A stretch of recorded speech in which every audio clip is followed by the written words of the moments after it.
Pastor Ed with Daily Devotions for Wednesday, January the 24th, 2024. Yesterday I started talking about the idea of selfishness, how self-centeredness seems to be something inescapable in all of our lives. All of us to some degree are affected by that. And I said I would talk more about it. I came across a interesting thing some years ago, the Minnesota Crime Commission. So you got to remember the source here, released the statement, the Minnesota Crime Commission. Every baby starts life as a little savage. He's completely selfish and self-centered. He wants what he wants, and when he wants it, his bottle, his mother's attention, his playmates' toys, his uncle's watch. Deny him these once, and he seized with rage and aggressiveness, which would be murderous were he not so helpless. And then it goes on to say that if permitted to continue in this self-centered world of infancy, given free rein to his impulsive actions to satisfy all of his wants, every child would grow up a criminal, a thief, a killer, or a rapist. Maybe a bit of an exaggeration, but definitely some truth to that. And I mentioned yesterday the movie Groundhog Day. It's about 30 years old now, kind of dating myself, so maybe you're familiar with it, maybe you're not.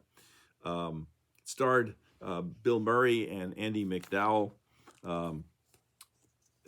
He plays a weatherman covering Groundhog Day in Punxsutawney, Pennsylvania.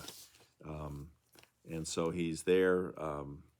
His new producer is played by Andy McDaniel. Her character is named Rita Hansen. Chris Elliott plays the cameraman. And so he just doesn't want to be there. He's just really angry about the whole thing. Goes to bed that night, wakes up the next morning because it's a bad storm. They couldn't leave town. Wakes up the next morning, it's the same day all over again. And he realizes gradually that he's in this time loop. He keeps reliving the same day over and over again.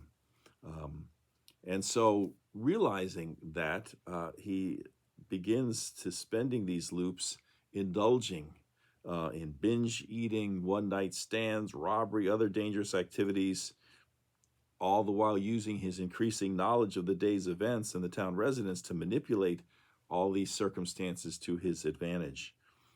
Eventually, he focuses on Rita and using the loops to learn more about her, to manipulate her, but no matter what steps he takes, she continues to rebuff his advances. And he gradually becomes depressed, desperate for a way, again, to escape this loop, commits suicide in a variety of ways, even at one point kidnapping Punxsutawney Phil and driving them both off a cliff. But each day he wakes up again, February 2nd, to the Sonny and Cher song, I Got You, Babe. He eventually tries to explain the situation to Rita again, using his detailed knowledge of the day to accurately predict events, and convinced Rita agrees to spend the night with him, just to spend the night. And she encourages him to think of the loops as a blessing instead of a curse. I want to come back to that in a moment. So, but the loops keep happening, even though they were there together. He wakes up the next morning, she's gone, and it's all over again. So he finally starts to use the knowledge that he's acquiring by reliving the same day over and over and over and over again to do good things. He saves people from deadly accidents and misfortune. He learns, at one time he rescues a cat or something from a tree. He learns to play the piano, to do ice sculpture, speak French, and eventually he's able to convince Rita of his sincerity, and they share a kiss, and the next morning wakes up to I Got You, Babe, but now it's February the 3rd, so he's finally broken out of that loop.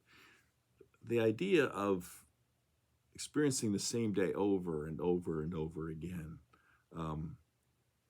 not literally, but sometimes we get trapped in that, and we get trapped into making the same mistakes or worse mistakes over and over and over again, expecting different results. And the next day comes and we do the same silly or sad or tragic things again and again and again and again and again. And I've been thinking about this ever since that movie came out, and I've talked about it, preached about it a couple of times, because what it reminded me is that the fact that he gets another day, and gradually over time he understands that it's not about him. Okay, it's not about us, my sermon theme from last Sunday. It's about living together with others and being concerned about them. And so eventually, or actually pretty early on, and ever since, I've come to the conclusion that it's a good way of thinking about baptism, because we get a new day. Now, it's not the same exact day, although a lot of times, as I just said a moment ago, we make the same mistakes repeatedly. But but but as long as we live on this earth, we get a new day. And we could use that day either selfishly, or we could use that day lovingly to care for other people. And so I'm always reminded about what Martin Luther wrote in his small catechism regarding baptism. Of course, he does question-answer format, and he asks the question, what does baptism mean for daily living? And he answers his own question. Luther writes, it means that our sinful self, with all its evil deeds and desires, should be drowned through daily repentance, and that day after day a new self should arise to live with God in righteousness and purity forever. So day after day, we get a fresh start, clean slate. We get to escape the mistakes of the past, not completely, not the way in the fictional Groundhog Day, because sometimes we end up having to live with some of the mistakes we make. But we get, each day that we're alive, we get a chance to do better, to make things better. And maybe the hope of baptism, certainly my hope, is that over time, like Phil Connors in Groundhog Day, that we learn a little bit more, we avoid the mistakes of the past, and we experiment trying to use the gift of each new day in a positive, loving, and faith-filled way. And so it's not about us. That's it for today. We're going to talk a little bit more about that other reading, the 2 Corinthians 4, 5 through 7 that we had on Sunday. We're going to talk about that tomorrow. Until then, take care. Have a great day. Bye-bye.